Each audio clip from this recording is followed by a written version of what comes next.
Next up is David Robbins, followed by Rob McDonald, followed by Chris Solberg.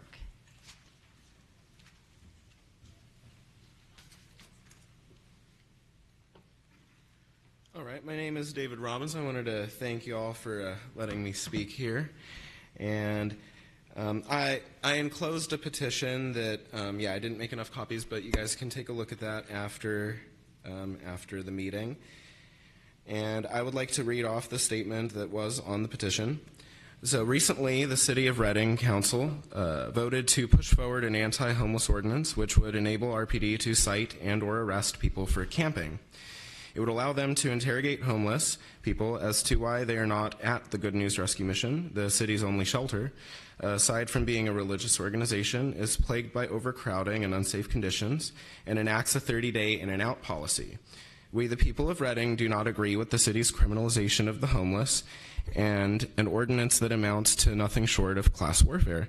We will not turn on our fellow working class citizens who happen to be homeless, because we all know all too well how many of us here in Reading are no more than a paycheck or two away from being in the same boat.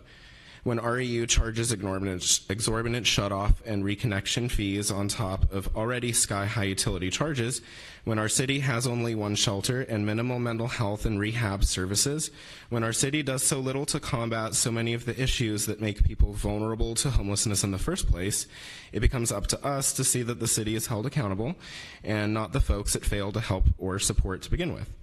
These so-called quality of life sweeps, citing people for existing while homeless, are not only a violation of the 8th Amendment, they're counterintuitive.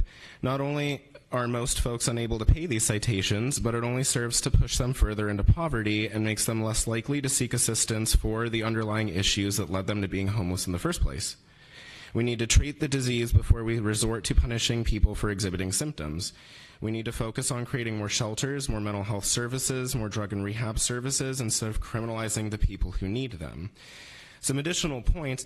We know that we have a homeless population of at least 500 on a good day, with numbers of 750 plus. Assuming all these people have access to or not past their 30 days, I would argue that Good News Rescue Mission could not accommodate all of them. When we were surveying South City Park, we found 250 people in that location alone. So how would any citations issued not be violating the law and the Constitution?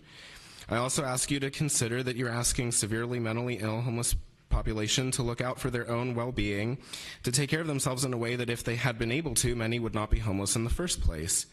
And because of the fires, we have additional homeless persons. These are people who are our neighbors, our family. They aren't from our community. They are not out-of-town foreign transients. They are us.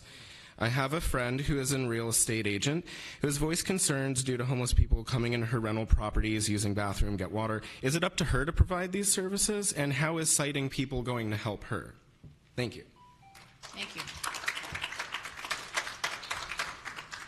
Rob McDonald.